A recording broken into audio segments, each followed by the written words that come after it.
আচ্ছা, তো আমরা যেই জায়গা থেকে শুরু করবো এখন সেটা হচ্ছে নিচে। আচ্ছা, এখানে কিছু কোশ্চেন, একটা কোশ্চেন দিচ্ছে দেখো। On a copy of the shapes below, mark the centre of gravity for each with an X. For possible show lines that help you locate the centre of gravity.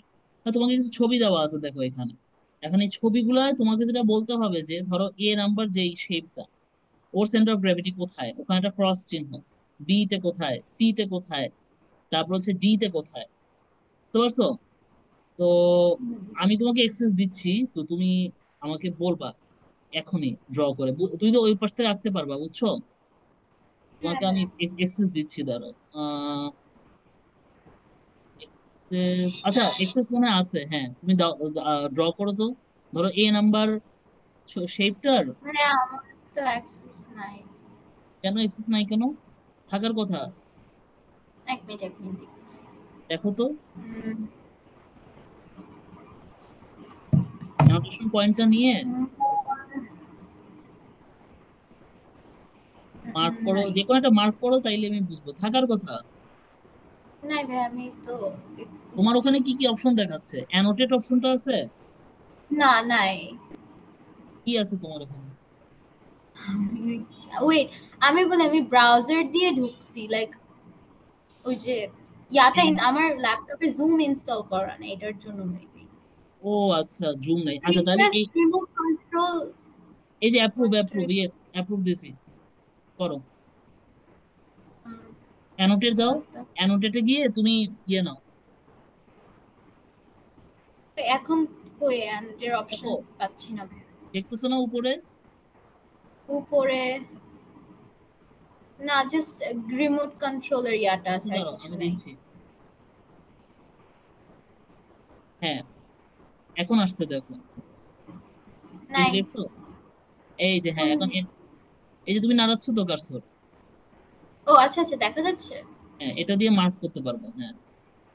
ও আচ্ছা, so এটার জন্য এখানে cross দাও, cross দাও। আচ্ছা। Cross দিয়ে তুমি ইয়ে করো। আচ্ছা, প্রথমে এখানে, তারপর, তারপর,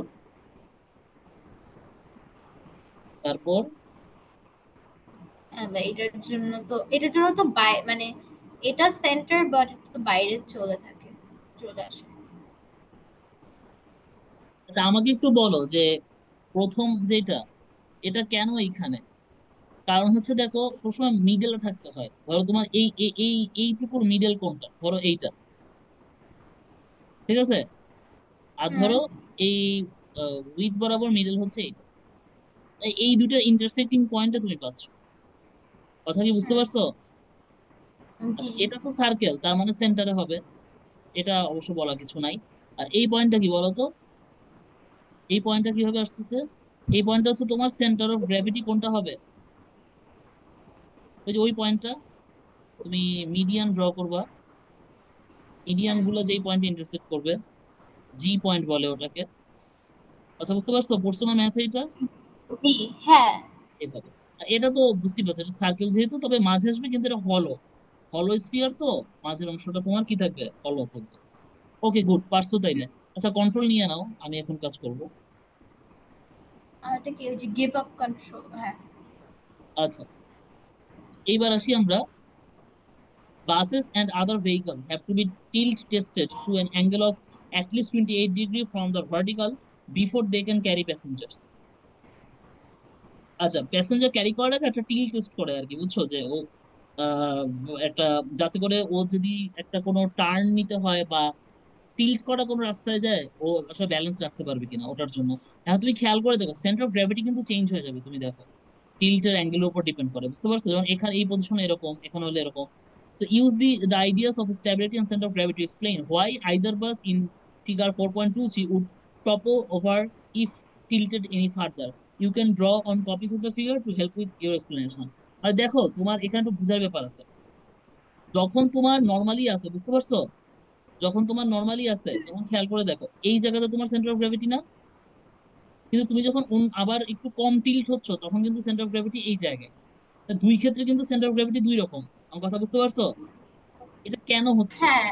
এটা ফিগার সহ তোমাকে এক্সপ্লেন করতে হবে। এটা কেন হচ্ছে কোনো আইডিয়া আছে তোমার? কেন? বিকজ বলো। লাইক যে ফার্স্টে যে গ্র্যাভিটিটা ছোট তো মানে মানে গ্র্যাভিটি যেভাবে পুল করছে, তো টিল্ট করার পরে তো এক সাইডে গ্র্যাভিটিটা অ্যাড করবে এক হুইলে। আচ্ছা এটা আমার থিওরি, জানি না হয়েছে। আচ্ছা, তোমার বই যে অ্যান্সারটা দেওয়া আছে এটা একটু বলি। Both buses would topple if tilted any further because their center of mass would be to the right of the pivot which would exert a clockwise moment. এটা আসলে মোমেন্টের সাথে রিলেটেড, বুঝতে পারছো? তুমি যেটা বলছো ওইটা না। মোমেন্ট তোমার ক্লকওয়াইজ মোমেন্ট পিভটের রেসপেক্টে তোমার তখন ডিসটেন্স চেঞ্জ হয়, সো মোমেন্ট চেঞ্জ হয়। So, ওইটার সাথে রিলেটেড, বুঝতে পারছো? আচ্ছা, explain how the stability of the bus would be affected by having more passengers on the upper neck. আর এই যে যে বলতেছে যদি আপার নেকে যেমন এখানে স্যান্ড রাখা, দেখছো? স্যান্ড না রেখে তোমার এখানে যে মানুষ থাকতো, মানে মেইন কথা হচ্ছে যে মোর দেন ওয়ান প্যাসেঞ্জার থাকলে কি স্টেবিলিটি হবে, কারণ স্টেবিলিটিটা ব্যাপার আছে। তখন কিন্তু ওয়েটও বেড়ে যাবে। Stability reduce as the centre of mass move upwards. এখন স্টেবিলিটি যত আসলে আপওয়ার্ডে যাবে তত স্টেবিলিটি রিডিউস করবে, এটা কিন্তু বোঝা যায়। নিচে নামলে স্টেবল, উপরে গেলে কি তার মানে কি সে কন্ট্রোল হারিয়ে ফেলতেছে। আমার কথা কি ধরতে পারতেছো? হ্যাঁ। ওই পয়েন্ট অফ ভিউ থেকে। আচ্ছা, এক্সপ্লেন করবা। Then explain why bags of sand are only put on the top deck of bus B and not on the lower deck. এখানে এখানে তো খুবই ভালো কোশ্চেন আছে, কেন আপার ডেকে আছে লোয়ার ডেকে না? এটা অ্যান্সার আসলে আগেরটার মধ্যে আছে। দেখো, আপার ডেকে রাখলে সুবিধাটা কি, তোমার সেন্টার অফ গ্র্যাভিটিটা তখন উপরের দিকে যাচ্ছে। আমার কথা বুঝতে পারছো? নিচে রাখলে কিন্তু সেন্টার অফ গ্র্যাভিটি নিচের দিকে নেমে যেত। আমার কথা কি ক্লিয়ার? এখানে একটা ব্যাপার আছে। সো এই জন্য ওটা রাখা হয়েছে। ক্লিয়ার? জি। আচ্ছা, তো এবার 13 নম্বর কোশ্চেন একটু দেখো, যে এখানেও সেম। ও নর্মালি এখানে ছিল, তারপর যখন ও একটু টিল্ট হয়েছে তখন কিন্তু ওর ওয়েট কিন্তু এখনো নিচের দিকেই কাজ করতেছে, বাট কন্ট্রাক্ট ফোর্স আগের মতো উপরের দিকেই। বাট এখন একটা ফ্রিকশন ফোর্স অ্যাড হয়েছে। তো এই ফ্রিকশন ফোর্সটা আসলে হেল্প করবে ওকে টার্ন নিতে। যখন এটা একটা আলাদা থিওরি আছে, আমরা পড়াই। Explain how you can tell the cycle is shown is in equilibrium. মানে তোমার এ তে কি হবে, ইকুইলিব্রিয়ামে আছে। সেই ইকুইলিব্রিয়াম কি হচ্ছে বোঝা যাচ্ছে, ওয়েট নিচে দিয়ে কাজ করছে আর ওয়েটের ইকুয়াল ফোর্স উপর দিয়ে কাজ করছে, দ্যাটস হাউ ব্যালেন্সড। এটা কোনো প্রবলেম নাই। কিন্তু 4.24 বি তে কি হবে, ব্যালেন্স আছে। 4.24 বি তে ব্যালেন্স আছে বিকজ তোমার এই যে এই দিক বরাবর ও ফোর্স দিচ্ছে, এইখানে একটা কি হচ্ছে বলতো, ওর কিন্তু একটা ফ্রিকশন ফোর্স আছে। সেই ফ্রিকশন ফোর্সটা ওকে কি করতেছে, সেই ফ্রিকশন ফোর্সটা কিন্তু ওকে হচ্ছে কিন্তু হেল্প করবে। আমার কথা কি বোঝা যাচ্ছে? বা ও কি ব্যালেন্স আছে আসলে? নর্মালি কিন্তু ব্যালেন্স থাকার কথা না। মানে আমি তোমাকে জিনিসটা বুঝাই।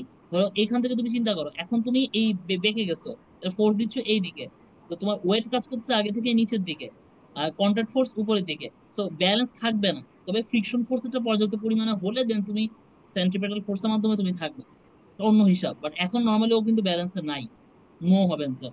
Would discuss the service stable unstable, explain your answer. এটা অবশ্য বুঝতেই পারছো, এটা তো আর বলা কিছু নাই, স্টেবল হবে নাকি আনস্টেবল হবে। যেহেতু ও আনব্যালেন্সড, তাহলে তো আনস্টেবল হবে। বুঝতে পারছো আমার কথা? জি ভাইয়া। আচ্ছা, এগুলো হ্যালো। একটু বাসায় ভাববা। মানে এগুলো সব থিওরিটিক্যাল কোশ্চেন আসলে, এগুলো একটু ভাবতে হবে। আচ্ছা, এইখানে তোমার অনেকগুলা ম্যাথ দিছে। আচ্ছা, আমি আগের দিন তোমাকে এগুলো হোমওয়ার্ক দিই নাই, কারণ আমি ভাবছি যে তোমাকে একবার ডিসকাশন করে নিই। ডিসকাশন করে দেন আসলে হোমওয়ার্ক দেওয়া উচিত আর কি। তো এখানে আমি একটু দেখি কি কি প্রবলেম আছে তোমার এখানে। বেশ ভালো ভালোই বেশ কিছু প্রবলেম আছে। তো আচ্ছা, আমি কিছু ডিসকাস করি, বাকিগুলো তুমি বাসায় একটু হোমওয়ার্ক করবা, ঠিক আছে? ওকে। এইটা আমি করাবো না, এটা বেশ ইজি। 1 নাম্বার, এটা তুমি হোমওয়ার্ক করবা। আচ্ছা, খাতায় লিখো। আজকাল স্ক্রিনশট দেবো না, বারবার স্ক্রিনশট দিতে বিরক্তি লাগে। লিখো খাতায়, আচ্ছা এক্সাম লিখ। স্টাইল কোশ্চেন্স 1, হোমওয়ার্ক করবা। 1 বলতে ওকে। কিন্তু 1-এর ছবি সহ যা আছে পুরাটাই। ওকে। 1 হোমওয়ার্ক করবা। আচ্ছা, 2 হোমওয়ার্ক করবা। হুম। 3 হোমওয়ার্ক করবা। 3। আচ্ছা, 3 করবা, হ্যাঁ 3 করবা, 4 করবা, 5, 6, 7টা আমি করবো, ঠিক আছে? 7 ম্যাথটা অনেক বড়, এটা 3 আমি এর করবো। পর 5 6। 1 থেকে 6 শেষ। আচ্ছা 1 থেকে 1 6 থেকে আছে। 6 করবা। আচ্ছা, 1 থেকে 6 করবা। আর হচ্ছে তোমার, আচ্ছা 7 8 আমি করতেছি, ঠিক আছে? 7 8 আমি করতেছি। 1 থেকে 6 তুমি হোমওয়ার্ক করবা, ঠিক আছে? এটা কিন্তু করতে হবে। তুমি হোমওয়ার্কও করো জি না, ভাইয়া। বইও পড়ো না, এভাবে হবে না হ্যাঁ তো। আমি করবো। সরি। দূরে দেখে তোমাকে ধরা যাচ্ছে না, বাসায় হলে ধরা যেত। আচ্ছা দেখো দ্য হ্যাঁ ডায়াগ্রাম, দ্য সো ডায়াগ্রাম। ওই আচ্ছা এখানে আমরা ছবিটা দেখি, ছবিটাতে দেখো এটা একটা টেবিল ল্যাম্প, ঠিক আছে? টেবিল, এরকম একটা টেবিল ল্যাম্প তোমাকে দেখাতে পারবো কারণ এটা ঠিক আমার টেবিলের উপরই আছে। এটা একটা প্র্যাকটিক্যাল এক্সাম্পল দিতে পারবো, যা ফাইনালি এই যে দেখছো। আচ্ছা এই জি চলে গেছে। আচ্ছা এই যে দেখো, এইটা হচ্ছে টেবিল ল্যাম্প। এখন দেখো তোমার, এই বাবা লাইট চলে যাচ্ছে। আচ্ছা এইটা দেখো তোমার ফিগার ওয়ান এর ছবিটা আমি তোমাকে দেখাচ্ছি, যে এটা হচ্ছে স্প্রিং, দেখতে পাচ্তেছো? এটা হচ্ছে স্প্রিং। ফার্স্ট হ্যাঁ পজিশনটা দেখো, ল্যাম্পটা হচ্ছে একদম 90 ডিগ্রি, আর এভাবে রাখলাম একদম 90 ডিগ্রি, দেখতে পাচ্তেছো? ক্লিয়ার? দেখতে পাই। এক্ষেত্রে আসলে তোমার পিভট পয়েন্ট কোনটা? এই যে এই মাঝ, এই যে এই পয়েন্টটা আমি আঙ্গুল দিয়ে যেটা ধরে আছি, এটা পিভট পয়েন্ট, বুঝতে পারতেছো? এটার রেসপেক্টে তুমি কি করতেছো, হ্যাঁ এই এটাকে উঠাচ্ছ নামাচ্ছ, এইদিকে হয়তো একটা স্প্রিং আছে। আবার এই পিভট পয়েন্টের রেসপেক্টে তুমি কি করলা, ওকে আরেকটু এভাবে উপরের দিকে উঠে, এটা সেকেন্ড ছবিটা হিসেবে তুমি ট্রিট করতে পারো। ক্লিয়ার? একদম প্র্যাকটিক্যাল এক্সাম্পল দেখাইলাম। জি আচ্ছা তাহলে আমরা একটু প্রবলেমে আসি, আমরা একটু প্রবলেমে আসি দেখো। সেটা সরি, আমরা একটু প্র্যাকটিক্যালে আসি, প্রবলেমে আসি দেখো। তো এই ছবিটা তোমাকে দিছে, এখানে অনেক কিছুই বলা আছে। So the diagram shows an anglepoise lamp, এগুলো খুবই কমন বাংলাদেশে। Light is at the end of an arm, the arm can be moved about the pivot, the cord passes vertically down a stretched spring, মানে স্প্রিংটা expansion করা যাচ্ছে এরকম একটা spring. The weight of the lamp and the arm is 3.75 Newton and acts at a distance of 25 centimeter from the pivot. Weight of the lamp arm is 3.75 Newton. এই যে আর্মটা, এই আর্মটার তোমার লেন্থ কত? লেন্থ হচ্ছে, লেন্থ না sorry, আর্মটার wait কত? 3.75 Newton, বুঝা যাচ্ছে? হ্যাঁ আর্মটার হ্যাঁ ওয়েট ভাই 3.75 নিউটন। আর তোমার আর কি বলা আছে বলো তো? আর বলা আছে হচ্ছে তোমার এটা 25 সেন্টিমিটার, পিভট থেকে 25 সেন্টিমিটার ডিস্টেন্সে কাজ করতেছে, বুঝতে পারছো? হ্যাঁ তো এই জিনিসগুলাই এখানে হ্যাঁ বলা আছে আর কি। তো আচ্ছা আর কিছু বোঝানোর নাই আসলে, আমি তোমাকে ছবি বুঝাই ফেলছি। এখন ম্যাথ করতে আসি, write down the equation use to calculate the moment of force. আচ্ছা এইটা, এইটা তো আমরা ইউজ যেই ধরনের ইউজ করতেছি ওগুলাই, এই যে এই নর্মাল সূত্রই, এটা আর অন্য কিছু নাই। A number, B number question, calculate the moment 3.7 force about the pivot when the arm is horizontal, কত হবে? 3.75 ইন্টু 3.7 3.75 into 25 3.75 ইন্টু 0.25, এটা করলে আমাদের অ্যান্সার নিউটন মিটার আসবে, ঠিক আছে? এটা করো, newton metre 3.75 into 0.25. So you will get 0.94 9375, but তুমি যদি টু ডিজিট পর্যন্ত রাখো তাহলে হ্যাঁ পাওয়া হচ্ছে কত? 0.94 নিউটন 0.94 মিটার। কথা বোঝা যাচ্ছে? জি ক্লিয়ার? আচ্ছা সো এইটা তুমি এখান থেকে পাবা। এটা পাওয়ার পর তারপর হচ্ছে তোমাকে কি বলছে কোশ্চেনে, the arm is raised as shown in the diagram, ডায়াগ্রামে রেইজড করছে। Explain what has happened to the moment of the 3.7 newton force about the pivot. অর্থাৎ explain what has happened to the moment of 3.7 newton force about the pivot, কি হবে? আচ্ছা আমাকে একটু বলো তো দেখি, এইখানে ছিল তো হরিজন্টাল পজিশনে, তাই না? তার মানে অ্যাঙ্গেলটা হুম কত ছিল বলো তো, 90 ডিগ্রি না? এই বরাবর ফোর্স কাজ করতেছিল, এখান থেকে ডিস্টেন্সটা ছিল, সো অ্যাঙ্গেল ছিল 90 ডিগ্রি। তুমি যখন এইখানে নিয়ে গেছো তাহলে কি হয়ে গেছে বলো তো? অ্যাঙ্গেল কি 90 ডিগ্রি আছে? চিন্তা করে যখন দেখো। নিচে না না, এখানে কিন্তু একটা অ্যাঙ্গেল আছে, তো তোমার কিন্তু মোমেন্ট কি হবে, ডিক্রিজ করবে না? মোমেন্ট কিন্তু ডিক্রিজ করবে, এটাই ব্যাখ্যা, আর কিছু না। হ্যাঁ মোমেন্ট ডিক্রিজ করবে, শেষ। কারণ পারপেন্ডিকুলার ডিস্টেন্স থেকে তোমার এটা সরে গেছে, সো পারমানেন্ট ডিস্টেন্স ডিক্রিজ করবে, থিটা অ্যাঙ্গেল তৈরি হবে, এসব ব্যাখ্যা লিখবা। Explain what is happen to the clockwise moment produced by the spring. এইটা একটা ভালো কোশ্চেন করছে, মানে এই স্প্রিং তো একটা কি করার কথা, ও তো এই, এই তোমার ওর ওয়েটটা তো একটা অ্যান্টি ক্লকওয়াইজ ইয়ে তৈরি করতেছে, তাই না? কিন্তু স্প্রিং কি হুম করবে, একটা ক্লকওয়াইজ মোমেন্ট তৈরি করার কথা না? ওইটা বিষয়ে এক্সপ্লেইন করতে বলছে, কথা বুঝতে পারছো? হ্যাঁ হ্যাঁ তো ওইটার কি হবে আসলে? ওইটাও কিন্তু স্প্রিংটা ডিক্রিজ করবে, ওইটাও ডিক্রিজ করবে। কারণ দেখো, কারণ এই দুটো ইকুয়াল, ও ব্যালেন্সড। ব্যালেন্স মানে ওর অ্যান্টি ক্লকওয়াইজ মোমেন্ট আর ক্লকওয়াইজ মোমেন্ট সেম, যেহেতু ওর অ্যান্টি ক্লকওয়াইজ মোমেন্ট রিডিউস হচ্ছে, তাহলে ক্লকওয়াইজ মোমেন্টও রিডিউস হবে। তার মানে clockwise moment produce by the spring will be reduced. Clear? জি ভাইয়া ব্যালেন্স তো, এগুলো সব ব্যালেন্স কন্ডিশন, ওই কারণে। আচ্ছা তো এই প্রবলেমটা ভাবছিলাম একটু বড় হবে, এটা তো দেখি আরো সহজ। উপরেগুলোর চেয়েও, মানে উপরেগুলো সহজ, এটা দেখে আরো সহজ। আচ্ছা তা আমরা 8 নম্বর কোশ্চেনটাতে আসি। এখানে একটা লোক কিছু একটা করার ট্রাই করতেছে, দেখি। The diagrams show a windsurfer pulling up the sail of a sailboat. আচ্ছা, এই জিনিসটা কি তুমি আমাকে একটু বলো তো, আমি এটা বুঝতেছি না জিনিসটা কি। এটা ওই যে সার্ফিং এর ওইটা হতে পারে। সার্ফিং, হ্যাঁ আমার কাছে মনে হচ্ছে এটা সার্ফিং। ঠিক আছে। আচ্ছা, হুম, বাংলাদেশে এটা একটু আনকমন। বাংলাদেশে কোথাও করা যায় surfing? I don't think so বাংলাদেশে। বাংলাদেশে, আচ্ছা আমার জানা মতে আমিও দেখি নাই আসলে কখনো। ট্যুর তো দিছি কয়েক জায়গায়, কিন্তু দেখি নাই। কক্সবাজারে আছে? আমি কক্সবাজারে যাইনি, আচ্ছা এটা শুনলে হাসবা। আমি কখনো কক্সবাজারে যাইনি, যাই হোক আচ্ছা, কক্সবাজার যাওয়া হয় নাই। তো ওখানে ওইদিকে আছে? ওইদিকে যদি না থাকে আর কোথাও থাকে? না ওইদিকে তো আমরা পাই নাই কখনোই, যে কয়বার গেছি। আচ্ছা, তাহলে তাহলে মনে হয় নাই। কারণ এই জিনিসগুলো থাকলে কক্সবাজারে থাকতে পারে, আদারওয়াইজ থাকবে না আর কি। আসলে কক্সবাজার যাওয়া হয় নাই, মানে একবার আমার ব্যাস থেকে ট্যুর হয়েছিল, তো আমি ওইবার যাইনি। তো ওইবার অবশ্য ওরা কক্সবাজার সেন্ট মার্টিন সব একসাথে ঘুরে আসছে। তো ওই ট্যুরটা মিস করছি, তো যাওয়া হয়নি। এমনি রাঙ্গামাটি গেছিলাম, খাগড়াছড়ি গেছিলাম, বান্দরবন গেছিলাম। বান্দরবন ট্যুরটা ভালো লাগছিল, খাগড়াছড়িটাও ভালো লাগছিল আর কি। খাগড়াছড়ি সাজেক গেছিলাম আর কি। তোমরা সাজেক গেছো? সাজেক তো খুব কমন জায়গা। হুম, গেছি, হ্যাঁ হ্যাঁ গেছি। সাজেক গেছো আর কি, হ্যাঁ সাজেক জায়গাটা এখন আর সুন্দর নাই। আমি গেছি 2020 সালে। কয় বছর হয়ে গেছে, 4 বছর হয়ে যাচ্ছে। তখনই অত বেশি একটা ইয়ে লাগে নাই। এখন কিরকম আছে কি জানি আর কি।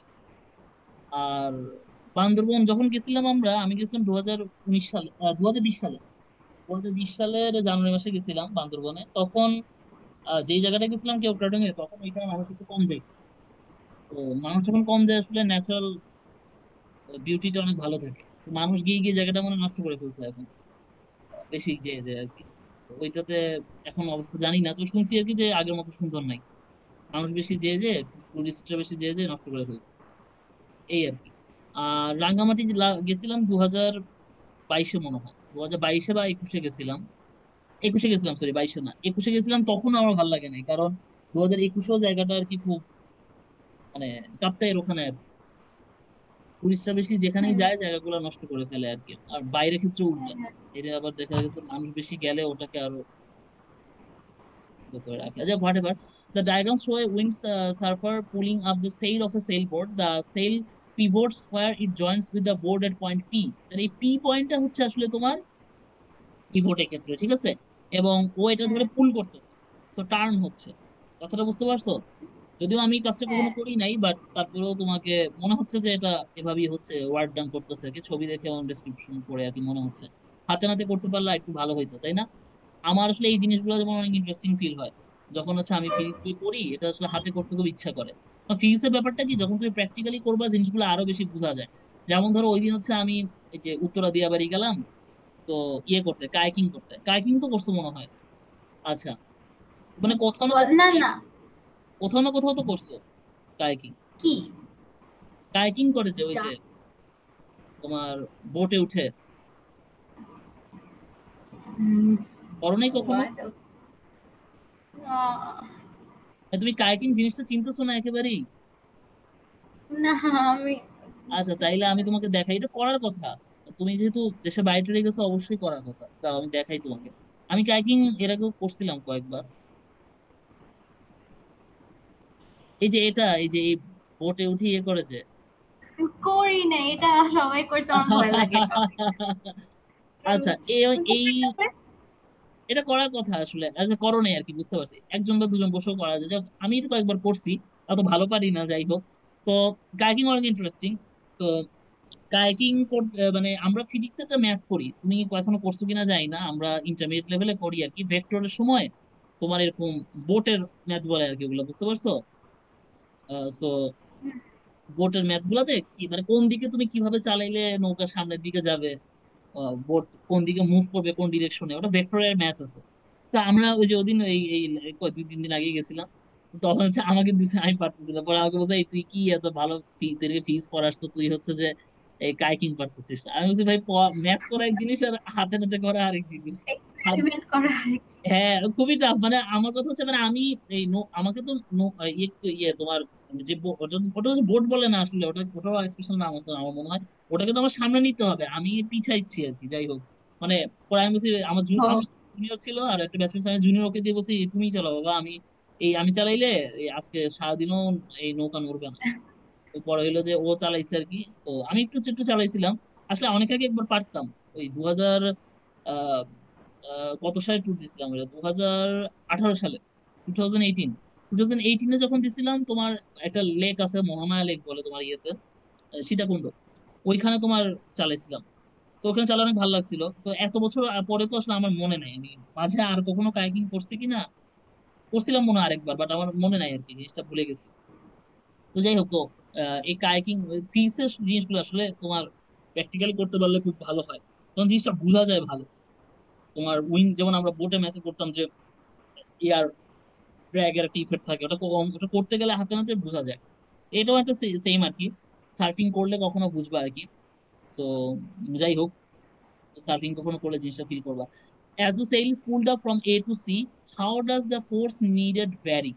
আচ্ছা, এখানে বলছে যে এ থেকে তুমি যে সিটে যাচ্ছ, মানে ফিগারটা তুমি দেখো, এ তেও তুমি পুল করতেছিলা, বি তেও তুমি পুল করতেছো, সি তেও কিন্তু তুমি পুল করতেছো। তো এক্ষেত্রে তোমার মানে ফোর্স, তোমার কতটুকু ফোর্স দরকার, how does the force needed vary, তোমার কতটুকু ফোর্স নিড, নিডেড ফোর্সটা কিভাবে ভ্যারি করবে, আমাকে একটু বলো তো দেখি। যেমন এই এ নাম্বার পজিশনে কি তোমার টার্নিং ইফেক্টটা বেশি দরকার না? এটা কিন্তু বেশি দরকার। আমার কথা কি বুঝতে পারতেছো? হ্যাঁ এখানে কিন্তু ফোর্সও বেশি লাগবে, কারণ সব ক্ষেত্রেই কিন্তু ডিস্টেন্স প্রায় ইকুয়াল, এই ডিস্টেন্সটা কিন্তু প্রায় ইকুয়াল, পারপেন্ডিকুলার ডিস্টেন্স যদিও, যে হোয়াট এভার। সো ফোর্স কিন্তু প্রথম ক্ষেত্রে বেশি লাগবে। এরপর কি বেশি লাগবে? এরপর কিন্তু বেশি লাগবে না আসলে, এরপর একটু কম লাগবে, কারণ কাছাকাছি চলে আসছে। সো এইভাবে এটার ইম্প্যাক্ট আর কি। আমার কথা কি বুঝতে পারছো? জি ভাইয়া। এটাই, the force decreases because the perpendicular distance for the pivot increases। মানে ফোর্সটা কম দরকার হবে, কারণ কি পারপেন্ডিকুলার ডিস্টেন্সটা তোমার কি হচ্ছে, বাড়তেছে কিন্তু। তুমি ওইভাবেও বলতে পারো। যেমন খেয়াল করে দেখো যে তোমার এইখানে কি হচ্ছে, এইখানে তোমার পারপেন্ডিকুলার ডিস্টেন্স কিন্তু এইটা, তাই না? এখানে কিন্তু পারপেন্ডিকুলার ডিস্টেন্স হুম কি বলতো, আরো বেশি। কথা বুঝতে পারছো? এইখানে দেখা যাচ্ছে, পারবেন হ্যাঁ। হ্যাঁ তোমার যে এইখানে তুমি ফোর্স টানতেছে এইদিকে।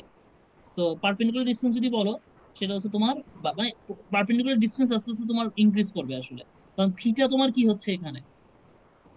আচ্ছা, পারপেন্ডিকুলার ডিস্টেন্স ইনক্রিজ করবে না ডিক্রিজ করবে? দাঁড়াও দাঁড়াও, wait wait. Perpendicular perpendicular increase, distance, perpendicular yes ডিসটেন্সটা পারপেন্ডিকুলার ইনক্রিজ ডিসটেন্স করে। ইনক্রিজ করবে, হ্যাঁ ইনক্রিজ করবে, ঠিক আছে, পারপেন্ডিকুলার ডিসটেন্স ইনক্রিজ করবে, বিকজ তোমার প্রথম ক্ষেত্রে তো তোমার উম তোর ব্যাখ্যাটা মনে হয় ভুল। Force decreases because the perpendicular distance from the pivot increases. আমার মতে তো পারপেন্ডিকুলার ডিসটেন্স ডিক্রিজ করতেছে না। পারপেন্ডিকুলার তো মানে 90 না, আরে মানে 90 তো, তোমরা মানে থাকবে না। ব্যাপারটা হচ্ছে কি, তুমি ফোর্সটা যেদিকে অ্যাপ্লাই করতেছো আর পিভট পয়েন্ট থেকে ওটার উপর পারপেন্ডিকুলার ডিস্টেন্স, পিভট পয়েন্ট যদি এটা হয় তাহলে পারপেন্ডিকুলার ডিস্টেন্স এইটা, যেমন এটা প্রথম কেসে। সেকেন্ড কেসে কি, আচ্ছা আমি তোমাকে জিনিসটা বুঝাই। দেখো, ধরো তোমার এখানে পিভট পয়েন্ট কোনটা বলো তো, পি না? আচ্ছা, আমি একটু অন্য অন্য কালি নিই তাহলে একটু ভালো বুঝবো। ধরো তোমার পিভট পয়েন্ট কোনটা, পি না? এই যে পি, হুম, কথা বুঝতেছো? আচ্ছা, পিভট হ্যাঁ পয়েন্ট হ্যাঁ। হচ্ছে তোমার পি। আচ্ছা, আর ফোর্স কোন পয়েন্টে অ্যাপ্লাই করতেছে, ধরো এই পয়েন্টে, ফোর্স কোন দিকে, এই দিকে। আর ফোর্স যেই পয়েন্ট, এই পিভট পয়েন্ট থেকে এটার উপর পারপেন্ডিকুলার ডিস্টেন্স,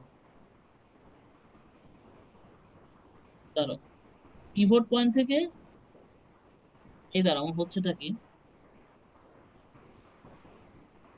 এই যে ধরো পি, এই দিকে তোমার ফোর্স তাই না, এই দিকে তোমার হচ্ছে ফোর্স, তাহলে এই পয়েন্ট থেকে তোমার পারপেন্ডিকুলার ডিস্টেন্স কত, এই পয়েন্ট থেকে তোমার পারপেন্ডিকুলার ডিস্টেন্স কত, এটা না? হ্যালো, হুম যেই পয়েন্টে হ্যাঁ তুমি ভাই, apply আমি এবার এবার বুঝতে পারছি এই এইটা। পার্টটা। আচ্ছা, এখন আমাকে বলো কি পরের কেসে কি হচ্ছে, তোমার পিভট পয়েন্ট কিন্তু ফিক্সডই আছে, কিন্তু এখন তুমি ফোর্স এখানে অ্যাপ্লাই করতেছো না, ফোর্স অ্যাপ্লাই করতেছো কোথায়, এইখানে সাপোজ ধরো। কথা বুঝতে পারতেছো? তাহলে এখন বলো তো তোমার জি ডিস্টেন্স, ভাইয়া। আচ্ছা ডিস্টেন্স কমে গেছে আসলে, ঠিক আছে, ডিস্টেন্স কিন্তু কমে গেছে। দেখো এই ডিস্টেন্স কিন্তু বেশি, এই ডিস্টেন্স কিন্তু কম, এই ডিস্টেন্স আরো কম। কথা বুঝতে পারছো? ইয়েস, হ্যাঁ পারপেন্ডিকুলার ডিস্টেন্স ডিক্রিজ করছে। এখন পারপেন্ডিকুলার ডিস্টেন্স যদি ডিক্রিজ করে, আমার মোমেন্ট যদি আমি সেম রাখতে চাই, মোমেন্ট তো আমার সেমই দরকার, তাহলে ফোর্স কি করবে, হ্যাঁ। ডিক্রিজ করবে না, কম ফোর্স দরকার হবে। জি। ধরো তুমি সেম টার্নিং ইফেক্ট, এখানে যে টার্নিং ইফেক্ট, এখানেও সেই টার্নিং ইফেক্ট, এখানেও সেই টার্নিং ইফেক্ট, সব ক্ষেত্রেই তোমার সেম টার্ন ইফেক্ট তুমি যদি মেনটেন করতে চাও, তাহলে ডিস্টেন্স যেহেতু কমতেছে, তাহলে তোমার কি করতে হবে, সরি ডিস্টেন্স বাড়তেছে নাকি, আচ্ছা না ডিস্টেন্স তো বাড়তেছে আসলে এই আচ্ছা আই এম এক্সট্রিমলি সরি, কারণ আমি বারবার কথা ঘুরাচ্ছি, কারণ আমি জিনিসটা কনফিউজ হয়ে যাচ্ছি। এখানে একটু দেখো, মানে আমি ছবিটা একটু ক্লিয়ার করি, একটু একটু মানে ছবিটা একটু মানে কোনো নিউমেরিক্যাল ভ্যালু দেয় নাই তো, নিউমেরিক্যাল ভ্যালু না দিলে আমার কাছে একটু ইয়ে লাগে। মানে এইখানে তোমার যে ডিস্টেন্স, খেয়াল করে দেখো, এত দূরে পয়েন্টটা নেওয়া ঠিক হবে না, একটু অন্যভাবে বুঝাই। ধরো এইখানে তোমার যে ডিস্টেন্স, এই দিকে কিন্তু ডিস্টেন্সটা বেশি, তুমি যত যাই বলো, এইখানে কিন্তু ডিস্টেন্সটা বেশি আছে, ছবিতে এটা ভালো বুঝবা না, আর ডিস্টেন্স কিন্তু বাড়তেছে। আমার কথা কি বুঝতেছো, জি। ডিস্টেন্সটা বাড়তেছে, তো ডিস্টেন্স যেহেতু যদি বাড়ে, তাহলে তোমার ফোর্স কি কম দরকার হবে না সেম মোমেন্ট রাখার জন্য, কারণ মোমেন্ট মানে কি, ডিস্টেন্স ইনটু ফোর্স। ডিস্টেন্স যেহেতু বেড়ে গেছে, তাহলে ফোর্স কম রাখলেই তো তুমি একই অ্যামাউন্ট অফ মোমেন্ট পাবা। তাহলে তোমার এখানে মোমেন্ট হচ্ছে 15, এখানেও 15, এখানেও 15, এখন ডিস্টেন্স তোমার এখানে কত ছিল, 3, এখানে হয়ে গেছে 5, এখানে হয়ে গেছে 15, তাহলে তোমার ফোর্স কম লাগবে না, এখানে ফোর্স লাগবে কত, এখানে ফোর্স লাগবে 5, এখানে ফোর্স লাগবে 3, এখানে ফোর্স লাগবে 1। এবার বুঝতে পারছো, হুম। জি এইটাই ভাইয়া, হচ্ছে বুঝতে এটার পেরেছি। এক্সপ্লেনেশন আর কি। আচ্ছা, so the okay. Windsurfer and the sailboat shown. আচ্ছা, what does equilibrium mean, equilibrium কি মিন করে, আচ্ছা ইকুইলিব্রিয়াম কি মিন করে, যখন হচ্ছে তোমার ক্লকওয়াইজ তোমার হচ্ছে টার্নিং ইফেক্ট আর অ্যান্টিক্লজ টার্নিং ইফেক্ট বা মোমেন্ট তোমার ইকুয়াল হবে। তো এখানে বলছে উইন্ড সার্ফার ওয়েস 900 নিউটন, ওর ওয়েট হচ্ছে 900 Newton, the wind is blowing with a force of 300 Newton, the wind surfer maintenance equilibrium, সেটা ইকুইলিব্রিয়াম মেইনটেইন করতেছে। তার মানে এখানে একটু বোঝার বিষয় আছে, তাহলে ওর ওয়েট কোন দিকে কাজ করতেছে বলো তো, ওয়েট কাজ করছে নিচের দিকে, রাইট, ওয়েট কাজ করছে নিচের দিকে, এবং হুম। সেটা কত, 900 নিউটন। আচ্ছা এখন কথা হচ্ছে, এখানে হচ্ছে the wind is blowing with a force of 300 newton, wind ফোর্সটা কোন দিকে, এরকম হরিজন্টালি যাচ্ছে 300 নিউটনে, রাইট। আচ্ছা calculate how hmm. Far to the right of the pivot, how far the right of the pivot, মানে পিভটের রাইট পয়েন্ট, পিভট কোনটা, এইটা, পিভটের রাইট পয়েন্ট বলতেছে, পিভটের রাইট দিকে তোমার হচ্ছে যে how far to the right of the pivot the wind surfer has to move his center of gravity, তো সেন্টার অফ গ্র্যাভিটিকে আসলে তোমার এই পিভট থেকে কতটুকু দূরে রাখতে হবে, আসলে এখানে একটা ব্যাপার আছে দেখো তোমার, আমি ব্যাপারটার জন্য আরেকবার একটু ছবি আঁকি তাহলে ভালো বুঝবা। এখানে দেখো তোমার পিটা হচ্ছে কি তোমার পিভট পয়েন্ট না, এখন ধরো লোকটা হ্যাঁ। দাঁড়াইছে ধরো এইখানে কোথাও, ধরো লোকটা দাঁড়াইছে পিভট পয়েন্ট থেকে এক্স মিটার দূরে, কথা বুঝতে পারছো, হ্যালো, এটা হচ্ছে লোকটা, জি ভাই, আমি লোকটা দাঁড়াইছে বুঝতে এইখানে, পেরেছি। তাই লোকটা ওয়েট কোন দিকে কাজ করতেছে বলো তো, লোকটা ওয়েট কাজ করতেছে হচ্ছে, ওটা ওয়েট কাজ করছে কোন দিকে, খাড়া নিচের দিকে, ওটা ওয়েট কাজ করছে খাড়া হুম। নিচের দিকে, এটা কত, 900 নিউটন। তাহলে এই এই এই লোকটার ওয়েট তোমার কি করতেছে, একটা ক্লকওয়াইজ তৈরি করতেছে, তার মানে 900 × X, বুঝা যাচ্ছে। আর এই যে তোমার তোমার হচ্ছে কি উইন্ড সার্ফার ওয়েস 900 নিউটন, এটা এটা তো বোঝা গেছে। আচ্ছা আর হচ্ছে wind is blowing with a force of 300 newton, windsurfer maintains equilibrium, what would the wind surfer needs to calculate how far to the right the pivot, কতটুকু দূরে দাঁড়ালে তোমার এখন খেয়াল করে দেখো এই উইন্ড ফোর্স কতটুকু দূরে, 1.5 মিটার, উইন্ড ফোর্স কতটুকু দূরে, 1.5 মিটার, তাই না, ওয়ান হ্যাঁ। পয়েন্ট ফাইভ মিটার দূরে, এবং উইন্ড ফোর্সটা কত, 300, তাহলে ও যে ইফেক্টটা তৈরি করতেছে, সেটা অবশ্যই এই ওর তৈরি করা ইফেক্টের ইকুয়াল হবে, তার মানে 300 × 1.5 ইকুয়ালস টু 900 × X, এখান থেকে এক্স বের করলেই হয়ে যাবে না, আমার কথা কি বুঝতে পারছো, 300 জি ইন্টু ওয়ান ভাইয়া, পয়েন্ট বুঝতে ফাইভ পেরেছি। ডিভাইড বাই 900 কত আসে, 0.5 মিটার, আমার মনে হয় এটাই অ্যান্সার। পয়েন্ট। হ্যাঁ, এটা হওয়ার কথা, আর তো দেখি ইজি আমরা, ওয়েটা। ইয়েস 0.5 মিটার, কথা বুঝা গেছে।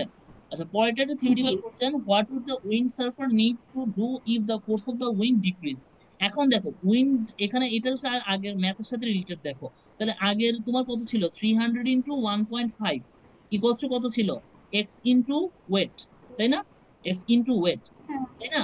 এখন খেয়াল করে দেখো তুমি যদি, সরি, এখন তুমি যদি খেয়াল করে দেখো তোমার যদি সামহাও উইন্ড ফোর্সটা তোমার হচ্ছে ডিক্রিজ হয়, এই যে ধরো এই উইন্ড ফোর্সটা তোমার ডিক্রিজ হচ্ছে, এটা ভ্যারিয়েবল, কথা বুঝতে পারছো আমার, তো এটা ডব্লিউ দিয়ে লিখলাম, এটা এটা তোমার ডিক্রিজ হচ্ছে, তার মানে কি এই মোমেন্টটাও ডিক্রিজ হচ্ছে, তাহলে এই মোমেন্টটাও কি হইতে হবে, ডিক্রিজ হইতে হবে। এটা তো ফিক্স, এটা তুমি চেঞ্জ করতে পারবে না। তার মানে এই ডিস্টেন্স থেকে তুমি কি করবা, ডিক্রিজ করবা। মানে এই পিভট পয়েন্ট থেকে তুমি কাছাকাছি দাঁড়াবা। কথা বুঝতে পারছো? হুম।